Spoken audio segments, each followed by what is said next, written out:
Political news, sports news, crime news કે તમારા રાજ્યના સમાચાર, હવે દરેક ખબર પર રહેશે અમારી નજર. ગુજરાતનો સર્વશ્રેષ્ઠ ન્યૂઝ ચેનલ. ચણસમામાં નાગરિકોની સમસ્યાઓનું ઝડપી અને અસરકારક નિરાકરણ થાય તે હેતુથી મામલતદાર કચેરી ચણસમા ખાતે આજરોજ તાલુકા સ્વાગત કાર્યક્રમ યોજાયો હતો. મામલતદાર શ્રી ચણસમાના અધ્યક્ષસ્થાને યોજાયેલા કાર્યક્રમમાં તાલુકાના વિવિધ વિસ્તારોમાંથી આવેલા કુલ 15 અરજદારોએ પોતાની સમસ્યાઓ અને રજૂઆતો રજૂ કરી હતી. આ કાર્યક્રમ દરમિયાન અરજદારો દ્વારા રજૂ કરવામાં આવેલા પ્રશ્નોને તંત્ર દ્વારા ગંભીરતાપૂર્વક સાંભળવામાં આવ્યા હતા અને સંબંધિત અધિકારીઓ સાથે જરૂરી ચર્ચા અને સંકલન કરી મહત્તમ અરજીઓનો હકારાત્મક નિકાલ કરવામાં આવ્યો હતો.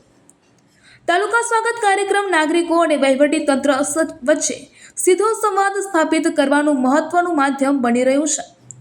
સામાન્ય નાગરિકોને પોતાની સમસ્યા માટે સીધી રજૂઆત કરવાની તક મળવાથી આવા કાર્યક્રમો પ્રજાલક્ષી વહીવટની દિશામાં મહત્વપૂર્ણ સાબિત થઈ રહ્યા છે. આ પ્રસંગે તંત્ર દ્વારા અરજદારોની રજૂઆતોને પ્રાથમિકતા આપી શક્ય તેટલા પ્રશ્નોનું ઝડપી નિરાકરણ લાવવા માટે જરૂરી કાર્યવાહી હાથ ધરી હતી. આ મહત્તમ પ્રશ્નોનો હકારાત્મક નિકાલ તથા અરજદારોમાં પણ સંતોષની લાગણી જોવા મળી હતી. રિપોર્ટર કમલેશ પટેલ સાથે જય કિશન પટેલ.